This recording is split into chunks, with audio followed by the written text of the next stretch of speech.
ಕೇತು ಲಾಭಸ್ಥಾನದಲ್ಲಿರೋವರೆಗೂ ನಿಮಗೆ ಉದ್ಯೋಗದಲ್ಲಿ ಅಬಾಧಿತ. ನಿಮ್ಮ ರಾಶಿಗೆ ಶುಕ್ರ ಭಗವಾನ್ ಎಂಟ್ರಿ ಕೊಡ್ತಾ ಇದ್ದಾರೆ. ಆಕಸ್ಮಿಕ ಧನ ಲಾಭ ಆಗ್ತಕ್ಕಂಥದ್ದು, ಸುಖ ಸುಮ್ಮನೆ ಆಗಲ್ಲ, ಪ್ರಯತ್ನ ಮಾಡಿದ್ರೆ ಹಾಕಂಥದ್ದು.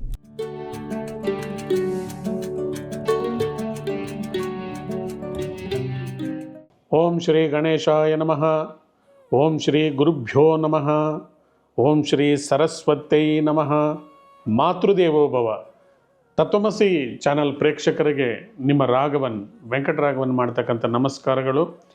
ಪ್ರೇಕ್ಷಕರೇ, ನಮ್ಮ ಕಾರ್ಯಕ್ರಮ ನಿರಂತರವಾಗಿ ನೀವು ಆಧರಿಸ್ತಾ ಇರೋದಕ್ಕೆ ನಿಮ್ಮೆಲ್ಲರಿಗೂ ಕೂಡ ಹೃತ್ಪೂರ್ವಕ ಧನ್ಯವಾದಗಳು. ನಾವು ಪ್ರತಿ ತಿಂಗಳು ಮಾಸ ಭವಿಷ್ಯ ಅಂತ ಮಾಡ್ತಾ ಇದ್ದೀವಿ. ಈಗ ದ್ವೈಮಾಸಿಕ ಅಂದರೆ ತಿಂಗಳಿಗೆ 2 ಸರ್ತಿ ಕಾರ್ಯಕ್ರಮವನ್ನು ಮಾಡ್ತಾ ಇದ್ದೀವಿ. ಡೈಲಿ ಭವಿಷ್ಯ ಇರುತ್ತೆ, ವಾರ ಭವಿಷ್ಯ ಇರುತ್ತೆ, ಅದೇ ಥರ 15 ದಿವಸಕ್ಕೂ ಒಂದು ಭವಿಷ್ಯ. ಇದನ್ನು ಪಾಕ್ಷಿಕ ಅಂತ ಕರಿತೀವಿ. ಯಾಕೆ ಈ ಥರ ಮಾಡ್ತಾ ಇದ್ದೀವಿ ಅಂದರೆ, ಯೂಶಲಿ ಗುರು ಮಕರ ಸಂಕ್ರಾಂತಿ ದಿನ 14ನೇ ತಾರೀಕು ಅಥವಾ 15ನೇ ತಾರೀಕು ಮಕರ ರಾಶಿಗೆ ಪ್ರವೇಶ ಮಾಡ್ತಾರೆ. ಪ್ರತಿ ರಾಶಿಗೂ ಒಂದು 15ನೇ ತಾರೀಕು ಒಂದಿನ ಮುಂದು ಅಥವಾ ಇಂದಿನ ಮುಂದು, ಈ ಥರ ಪ್ರತಿ ರಾಶಿಗೂ ಪ್ರವೇಶ ಮಾಡ್ತಾ ಇರ್ತಾರೆ.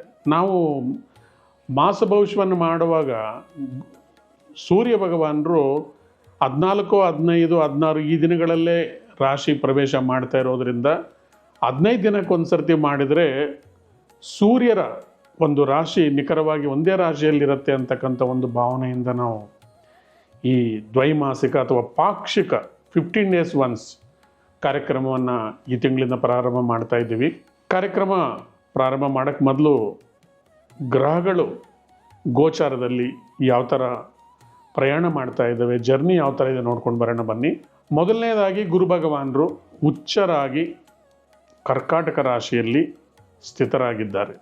ಶನಿ ಭಗವಾನರು ಮೀನ ರಾಶಿಯಲ್ಲಿ ವಕ್ರಗತಿಯಲ್ಲಿ ನಡೆಯನ್ನು ಮುಂದುವರಿತಾ ಇದ್ದಾರೆ. ಕುಜರು ಮಿಥುನ ರಾಶಿಯಲ್ಲಿ ತನ್ನ ಶತ್ರು ರಾಶಿಯಾಗಿರ್ತಕ್ಕಂಥ ಮಿಥುನ ರಾಶಿಯಲ್ಲಿ ಜರ್ನಿ ಮಾಡ್ತಾ ಇದ್ದರೆ, ಸೂರ್ಯ ಭಗವಾನರು ಸ್ವಂತ ಮನೆಯಲ್ಲೇ ಇದ್ದಾರೆ, ಅದು ಸಿಂಹ ರಾಶಿ. ಕೇತುವಿನ ಒಟ್ಟಿಗೆ ಇದ್ದಾರೆ. ಮತ್ತೊಂದು ಗ್ರಹ ಬುಧ ಗ್ರಹ 8ನೇ ತಾರೀಕು ಸೆಪ್ಟೆಂಬರ್ 8ನೇ ತಾರೀಕು ಕನ್ಯಾ ರಾಶಿಗೆ ಪ್ರವೇಶ ಮಾಡ್ತಾ ಇದ್ದಾರೆ. ಮತ್ತೊಂದು ಶುಕ್ರ ಭಗವಾನರು ತನ್ನ ಸ್ವಂತ ರಾಶಿ ಆಗಿರ್ತಕ್ಕಂಥ ತುಲಾ ರಾಶಿಗೆ 3ನೇ ತಾರೀಕು ಸೆಪ್ಟೆಂಬರ್ 3ನೇ ತಾರೀಕು ಪ್ರಯಾಣ ಮಾಡ್ತಾ ಇದ್ದಾರೆ. ರಾಹು ಯಥಾಸ್ಥಿತಿ ಕುಂಭರಾಶಿಯಲ್ಲಿದ್ದಾರೆ. ಇದು 1ನೇ ತಾರೀಕಿಂದ 15ನೇ ತಾರೀಕು ಸೆಪ್ಟೆಂಬರ್ 2026ರ ಭವಿಷ್ಯವನ್ನು ನಾವು ಇವತ್ತು ಮಾತಾಡ್ತಾ ಇದ್ದೀವಿ. ಮುಖ್ಯವಾಗಿ ಶುಭ ಕಾರ್ಯಗಳಿಗೆ ಗುರುವೇ ಬೃಹಸ್ಪತಿ ಮುಖ್ಯ ಗ್ರಹ ಅಂತ ನಾವು ಅಂದ್ಕೊಳ್ತೀವಿ. ಇದ್ರ ಜೊತೆಗೆ ರಾಕ್ಷಸರ ಗುರು ಶುಕ್ರಾಚಾರ್ಯರು ಕೂಡ ಶುಭ ಕಾರ್ಯಗಳನ್ನು ನಡೆಸ್ಕೊಳ್ಳೋದಕ್ಕೆ, ಬೇಗ ಮದುವೆ ವಿಚಾರ, ಮಕ್ಕಳ ವಿಚಾರ ಅಥವಾ ಭೂಮಿ ಪರ್ಚೇಸು, ಮನೆ ಕಟ್ಟೋದು, ಕಾರ್ ತಗೊಳ್ಳೋದು, ಇದಕ್ಕೆಲ್ಲದರ ಹಿಂದೆ ಕೂಡ ಈ ಇಬ್ಬರು ಗುರುಗಳು, ಒಂದು ದೇವತಾ ಗುರು, ಇನ್ನೊಂದು ದೈತ್ಯ ಗುರು ಶುಕ್ರಾಚಾರ್ಯರು, ಇವರಿಬ್ಬರ ಒಂದು ಪಾತ್ರ ತುಂಬ ಇರುತ್ತೆ. ಗುರುಗಳಿಗೆ ಆದಿಗುರು ಅಂದರೆ ಶಿವನೇ, ಅದು ದಕ್ಷಿಣಾಮೂರ್ತಿ. ನಿಮಗೆ ವೇದ ಗೊತ್ತಾಗಿಲ್ಲ ಅಂದರೆ ಪರವಾಗಿಲ್ಲ, ಮಂತ್ರತಂತ್ರ ಗೊತ್ತಾಗಿಲ್ಲ ಅಂದರೆ ಪರವಾಗಿಲ್ಲ, ನೀವು ರಾಮಾಯಣ ಓದಿಲ್ಲ, ಮಹಾಭಾರತ ಓದಿಲ್ಲ, ಭಾಗವತ ಓದಿಲ್ಲ ಅಂದರೂ ಪರವಾಗಿಲ್ಲ, ನಿಮ್ಮ ಮನೆಯಲ್ಲಿ ಒಂದು ದಕ್ಷಿಣಾಮೂರ್ತಿ ಫೋಟೋವನ್ನು ಇಟ್ಕೊಳ್ಳಿ. ನಿಮ್ಮ ಮನೆಯಲ್ಲಿ ಚಿಕ್ಕ ಮಕ್ಕಳಿದ್ದರೆ ಆ ದಕ್ಷಿಣಾಮೂರ್ತಿ ಆ ಭಾವಚಿತ್ರವನ್ನು ನೀವು ತದೇಕವಾಗಿ ಆ ಸ್ವಾಮಿಯನ್ನು ನೋಡೋದು ಕಲಿಸಿದರೆ ಸಾಕು. ಪ್ರತಿನಿತ್ಯ ದಕ್ಷಿಣಾಮೂರ್ತಿ ಭಾವಚಿತ್ರವನ್ನು ನಾವು ನೋಡ್ತಾ ಇದ್ದರೆ ಮುಖ್ಯವಾಗಿ ನಮಗೆ ಜ್ಞಾನದ ಜೊತೆಗೆ ಸರಸ್ವತಿ ಕೃಪಾ ಕಟಾಕ್ಷದ ಜೊತೆಗೆ ಲಕ್ಷ್ಮೀ ಕೃಪಾ ಕಟಾಕ್ಷವನ್ನು ಕೂಡ ನಮ್ಮ ಪ್ರಸಾದಿಸ್ತಾರೆ. ಅದರಿಂದ ದಕ್ಷಿಣಾಮೂರ್ತಿಯನ್ನು ಯಾವ ವಿದ್ಯೆ ಗೊತ್ತಿಲ್ಲ ಅಂದರೂ ಕೂಡ ನೀವು ಆರಾಧನೆ ಮಾಡ್ತಾ ಬರ್ಬೋದು.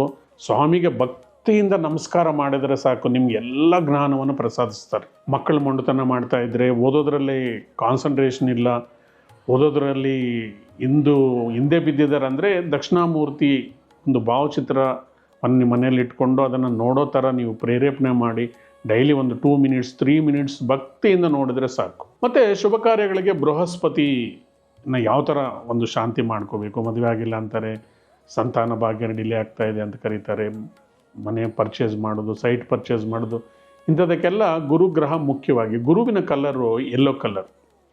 ನೀವು ಸ್ನಾನದ ನೀರಲ್ಲಿ ಸ್ವಲ್ಪ ಯೆಲ್ಲೋ ಕಲರ್ ಅಂದರೆ ಇದು ಅರಿಶಿಣವನ್ನು ಹಾಕಿ ನೀವು ಸ್ನಾನ ಮಾಡೋದು, ಮತ್ತು ನೀವು ಅರಿಶಿಣದ ಕೊಂಬು ಒಂದು ಒಂದು ಪೀಸನ್ನು ಬಟ್ಟೆಯಲ್ಲಿ ಕಟ್ಟಿಬಿಟ್ಟು ನಿಮ್ಮ ಜೊತೆಯಲ್ಲಿ ಇಟ್ಕೊಳ್ಳೋದು.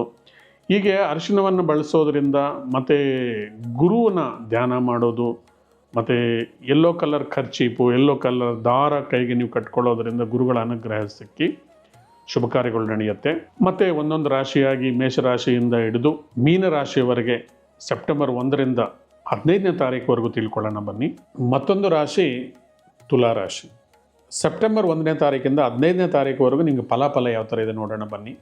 ನಾನು ಪ್ರತಿ ಎಪಿಸೋಡಲ್ಲಿ ಹೇಳ್ತಾ ಇರ್ತೀನಿ, ನಿಮಗೆ ಕೇತು ಭಗವಾನರು ಲಾಭಸ್ಥಾನದಲ್ಲಿದ್ದಾರೆ. ಕೇತು ಲಾಭಸ್ಥಾನದಲ್ಲಿರೋವರೆಗೂ ನಿಮಗೆ ಉದ್ಯೋಗದಲ್ಲಿ ಅಬಾಧಿತ, ಯಾರೂ ಉದ್ಯೋಗದಲ್ಲಿ ನಿಮ್ಗೆ ತೊಂದರೆ ಮಾಡೋಕ್ಕಾಗಲ್ಲ. ನಿಮ್ಮ ಅದೃಷ್ಟಕ್ಕೆ ಸೂರ್ಯ ಭಗವಾನರು ಕೂಡ ಲಾಭಸ್ಥಾನದಲ್ಲಿದ್ದಾರೆ.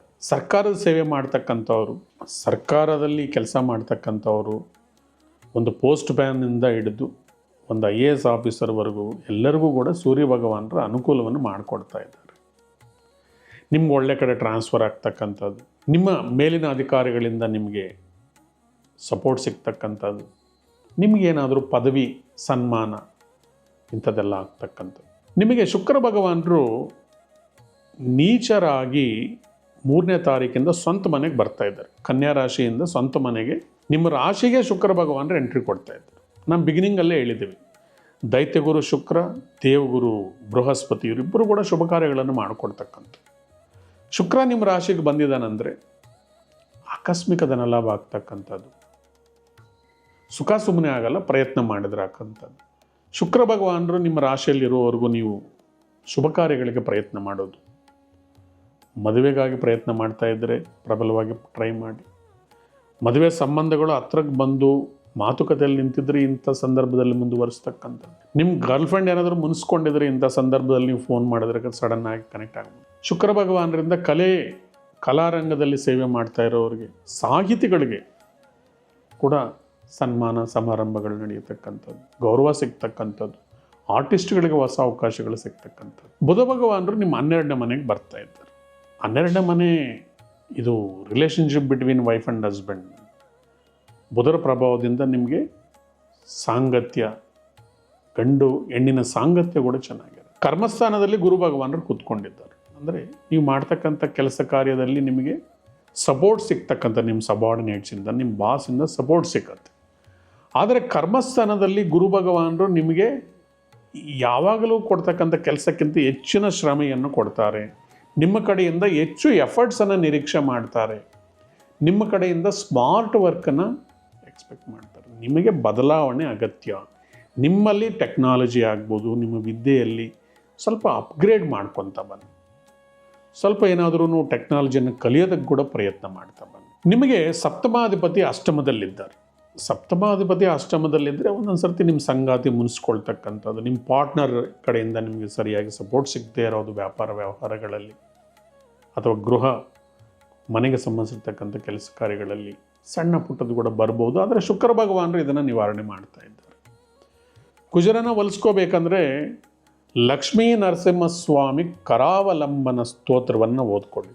ಶ್ರೀಮತ್ ಪಯೋನಿಧಿ ನಿಕೇತನ ಚಕ್ರಪಾಣಿ ಭೋಗೀಂದ್ರ ಭೋಗಮಣಿ ರಂಜಿತ ಪುಣ್ಯಮೂರ್ತೆ ಯೋಗೀಶ ಶಾಶ್ವತ ಶರಣ್ಯ ಭವಾಬ್ಧಿಪೂತ ಶ್ರೀ ಲಕ್ಷ್ಮೀ ನೃಗಸಿಂಹ ಮಮ ದೇಹಿ ಕರಾವಲಂಬಂ. ಆದಿಶಂಕರಾಚಾರ್ಯರು ನಮಗೆ ಅದ್ಭುತವಾದ ಈ ಸ್ತೋತ್ರವನ್ನು ಕೊಟ್ಟಿದ್ದಾರೆ. ನೀವು ಎಂಥ ಕಷ್ಟದಲ್ಲಿದ್ದರೂ ಪರವಾಗಿಲ್ಲ, ನೀವು ಆರ್ಥಿಕ ನಷ್ಟದಲ್ಲಿದ್ದೀರಾ, ಸಂಸಾರದಲ್ಲಿ ದುಃಖದಲ್ಲಿ ಮುಳುಗೋಗಿದ್ದೀರಾ, ನಿಮಗೆ ಉದ್ಯೋಗವೇ ಸಿಗ್ತಾ ಇಲ್ವಾ, ಆರೋಗ್ಯ ತೊಂದರೆಗಳಿದಾವ, ಈ ಲಕ್ಷ್ಮೀ ನರಸಿಂಹಸ್ವಾಮಿ ಕರಾವಲಂಬನ ಸ್ತೋತ್ರವನ್ನು ಓದ್ಕೊಂಡಿದ್ದರೆ ನೀವು ಅಚೈತನ್ಯದಿಂದ ಚೈತನ್ಯಕ್ಕೆ ಬರ್ತೀರಿ, ಅನಾರೋಗ್ಯದಿಂದ ಆರೋಗ್ಯಕ್ಕೆ ಬರ್ತೀರಿ, ನೀವು ನಿರುದ್ಯೋಗದಿಂದ ಉದ್ಯೋಗಕ್ಕೆ ಬರ್ತೀರಿ. ಈ ಸ್ತೋತ್ರವನ್ನು ನಿತ್ಯ ಪಾರಾಯಣ ಮಾಡಿ ಮನೆಯಲ್ಲಿ ಸುಖ ಶಾಂತಿ ನೆಮ್ಮದಿಗಳು ನಿಮ್ಮ ಮೇಲೆ ಪ್ರಭಾವ ತೋರಿಸ್ತಾರೆ. ನರಸಿಂಹದೇವರು ತುಂಬ ಕರುಣಾಮಯಿ. ನರಸಿಂಹದೇವರಷ್ಟು ಕರುಣಾಮಯಿ ದೇವರು ಯಾರೂ ಇಲ್ಲ. ಮತ್ತು ನಿಮ್ಮ ರಾಶಿಗೆ 6ನೇ ಮನೆಯಲ್ಲಿ ಶನಿ ಭಗವಾನರಿದ್ದಾರೆ. 6ನೇ ಮನೆ ಶನಿ ಭಗವಾನರಿಗೆ ಸೂಪರ್ ಸ್ಥಾನ. 11ನೇ ಮನೆಯ 6ನೇ ಮನೆಯಲ್ಲಿ ಶನಿ ಭಗವಾನರು ಒಳ್ಳೆ ಫಲಗಳನ್ನು ಕೊಡ್ತಾರೆ. ವಕ್ರವಾಗಿರೋದರಿಂದ ನೀವು ನನಗೆಲ್ಲ ಗೊತ್ತು, ನಾನೇ ಗ್ರೇಟು, ನನಗೆ ಹೆಚ್ಚಾಗಿ ಗೊತ್ತಿದೆ ಅಂತ ನೀವು ತಿಳ್ಕೊಂಡಿದ್ರೆ ನೀವು ಜಾರು ಬೀಳ್ತೀರಿ. ಸೊ ಅದರಿಂದ ಭಗವಂತ ನನಗೆ ವಿದ್ಯೆ, ಆರ್ಥಿಕ ಸಹಾಯ, ನೆಮ್ಮದಿ ಕೊಡಪ್ಪ ಅಂಥೇಳಿ ಯಾವಾಗಲೂ ಅವ್ರನ್ನ ಹೊಗಳ್ತಾ ಇರಬೇಕು. ನನಗೆ ಏನು ಒಳ್ಳೆಯ ಭಾಗ್ಯ ಸಿಕ್ಕಿದೆಯೋ ಅದೆಲ್ಲ ಶನಿ ಭಗವಾನ ನಿನ್ನಿಂದನೇನಪ್ಪ, ಶನಿದೇವ ನಿನ್ನಿಂದನೇ ಸಿಕ್ಕಿದೆ ಅಂತ ಕ್ರೆಡಿಟ್ ಅವ್ರು ಕೊಡ್ತಾ ಬಂದಿದ್ರೆ ಯಾವಾಗಲೂ ಕೂಡ ನಿಮಗೆ ಸಹಾಯ ಹಸ್ತಾ ಇರುತ್ತೆ. ಅದರಿಂದ ನಾನು ಅಂತಕ್ಕಂಥದ್ದನ್ನು ಬಿಟ್ಟರೆ ಶನಿ ಭಗವಾನರು ನಿಮಗೆ ಸಹಾಯ ಮಾಡ್ತಾ ಇರ್ತಾರೆ. ಇನ್ನು ಸಂತಾನ ರಾಶಿಯಲ್ಲಿ ರಾಹು ಭಗವಾನರಿದ್ದಾರೆ. ನಿಮ್ಮ ಮಕ್ಕಳೇನಾದರೂ ಸ್ವಲ್ಪ ವಿದ್ಯಾಭ್ಯಾಸದಲ್ಲಿ ಗಮನ ತೋರದೇ ಇರತಕ್ಕಂಥದ್ದು. ರಾಹು ಮೊದಲೇ technology, T V, mobile, laptop ಇವನ್ನು ಕೂತ್ಕೊಂಡು ಅವರು ಟೈಮ್ ವೇಸ್ಟ್ ಮಾಡೋದು. ಓದು ಅಂದರೆ ನಾಳೆ ಓದ್ತೀನಿ, ನಾಳೆದ್ದು ಓದ್ತೀನಿ, ನನಗೆ ಬರುತ್ತೆ, ನಾನು ಸಂಡೇ ಇವತ್ತು ಓದಲ್ಲ, ಈ ಥರ ಎದುರು ಜವಾಬು ಕೂಡ ಹೇಳ್ತಾರೆ ತಂದೆ ತಾಯಿಗಳಿಗೆ. ಮತ್ತೇನಾದ್ರೂ ಸಂತಾನದಲ್ಲಿ ಸ್ವಲ್ಪ ಏನು ಪ್ರೆಗ್ನೆನ್ಸಿ ಇಂಥದ್ರಲ್ಲಿ ಡಿಲೇ ಆಗ್ತಕ್ಕಂಥದ್ದು, ಅದಕ್ಕೆ ಕೂಡ ಈ ರಾಹು ಭಗವಾನರು ಇರ್ತಾರೆ. ರಾಹು ಭಗವಾನರನ್ನು ಹೊಲಿಸ್ಕೋಬೇಕಂದ್ರೆ ಇಂಪಾರ್ಟೆಂಟ್ ಕೆಲಸ ಕಾರ್ಯಕ್ಕೆ ಹೋಗೋಕ್ಕೆ ಮೊದಲು ಕರ್ಪೂರವನ್ನು ಹಚ್ಚಿಬಿಟ್ಟು ಹೋಗಿ ಕೈಗೆ ಆರೆಂಜ್ ಕಲರ್ ದಾರವನ್ನು ಕಟ್ಕೊಳ್ಳಿ, ಕತ್ತಲ್ಲೇ ಆರೆಂಜ್ ದಾರ ಕಟ್ಕೊಳ್ಳಿ. ಏನಾದರೂ ಉಡುಗೆ ತೊಡುಗೆ ಕೂಡ ಆರೆಂಜ್ ಯೂಸ್ ಮಾಡ್ತಾ ಬನ್ನಿ. ಕಿಚನಲ್ಲಿ ಕೂಡ ಊಟ ಮಾಡಿದ್ರೆ ರಾಹು ಭಗವಾನರ ಕೃಪೆ ಸಿಕ್ಕತ್ತೆ. ರಾಹು ಭಗವಾನನ ಹೊಲಿಸ್ಕೋಬೇಕಂದ್ರೆ ದುರ್ಗಾದೇವಿಯನ್ನು ಆರಾಧನೆ ಮಾಡ್ತಾ ಬನ್ನಿ. ಓಂ ನಮೋ ಭಗವತಿ ದುರ್ಗಾದೇವಿ ಸರ್ವಕಾರ್ಯ ಪ್ರಸಾದಿನಿ ಸರ್ವನಿಮಿತ್ತ ಪ್ರಕಾಶಿನಿ ಏಹಿ ಏಹಿ ವರದೆ ಹೀಲಿ ಹೀಲಿ ಮಾತಂಗನಿ ಸತ್ಯಂ ಬ್ರೂಹಿ ಸ್ವಾಹ.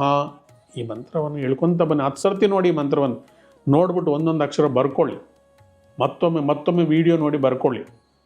ಯಾಕಂದರೆ ಎಷ್ಟೋ ಸರ್ತಿ ಸ್ಪೆಲ್ಲಿಂಗ್ ಮಿಸ್ಟೇಕ್ ಆಗುತ್ತೆ. ನೀವು ನಮ್ಮ ಮಂತ್ರವನ್ನು ನೀವು ಕೇಳಿ ಬರ್ಕೊಂಡು ಅದನ್ನು ನೀವು ಪ್ರಾಕ್ಟೀಸ್ ಮಾಡಿ, ಅದ್ಭುತ ಫಲಗಳಿರುತ್ತೆ ಸ್ನೇಹಿತರೆ. ಈ ಮಂತ್ರ ತುಂಬ ಪ್ರಭಾವಶಾಲಿಯಾಗಿರ್ತಕ್ಕಂಥ ಮಂತ್ರ. ಈ ಮಂತ್ರಕ್ಕೆ ತಿರುಗಿಲ್ಲ. ನಿಮ್ಮ ಶತ್ರುಕಾಟ ಆಗಿರ್ಬೋದು, ಆರೋಗ್ಯದ ತೊಂದರೆಗಳು, ಆರ್ಥಿಕವಾಗಿರ್ತಕ್ಕಂಥ ತೊಂದರೆಗಳನ್ನು ಕೂಡ ನಿವಾರಣೆ ಮಾಡ್ತಕ್ಕಂಥ ಈ ಮಂತ್ರಕ್ಕೆ ಈ ಶಕ್ತಿ ಇರುತ್ತೆ. ಮಂತ್ರಗಳನ್ನು ಹಗುರವಾಗಿ ತಗೋಬಾರ್ದು, ಭಕ್ತಿಯಿಂದ ಮಾಡಬೇಕು. ಈ ಕಾರ್ಯಕ್ರಮ ಮುಕ್ತಾಯ ಮಾಡೋಕ್ಕೆ ಮೊದಲು ನಾನು ಕೆಲವು ವಾಸ್ತು ಟಿಪ್ಸನ್ನು ನಿಮ್ಮ ಮುಂದೆ ಹೇಳ್ತೀನಿ. ಇದು ಉಡುಪಿ ವಾಸ್ತು ಟಿಪ್ಸ್ ಅಂತ. ಇದಕ್ಕೆ ಮೊದಲು ನಾವು ಕುಬೇರ ಮೂಲೆ ಬಗ್ಗೆ ತಿಳ್ಕೊಂಡಿದ್ದೀವಿ, ಸೌತ್ ವೆಸ್ಟ್ ಕಾರ್ನರು, ಅಗ್ನಿಮೂಲೆ ಬಗ್ಗೆ ತಿಳ್ಕೊಂಡಿದ್ದೀವಿ. ಈ ಎಪಿಸೋಡಲ್ಲಿ ಮುಖ್ಯವಾಗಿ ನಾವು ದೈವ ಮೂಲೆ ಅಥವಾ ದೇವಮೂಲೆ, ನಾರ್ತ್ ಈಸ್ಟ್ ಕಾರ್ನರಲ್ಲಿ ನಮ್ಮ ಮನೆಯಲ್ಲಿ ವಾಸ್ತು ಹೆಂಗಿರಬೇಕು, ಈ ನಾರ್ತ್ ಈಸ್ಟ್ ಕಾರ್ನರ್ ಅಥವಾ ದೇವಮೂಲೆಯ ಒಂದು ಪ್ರತ್ಯೇಕತೆ ಏನು. ಇದು ನಾರ್ತ್ ಮತ್ತು ಈಸ್ಟ್ ಕಾರ್ನರ್ ಯಾವಾಗಲೂ ಕೂಡ ಹಗುರವಾದಂಥ ವೆಯ್ಟ್ ಇರ್ತಕ್ಕಂಥ ಮೂಲೆ.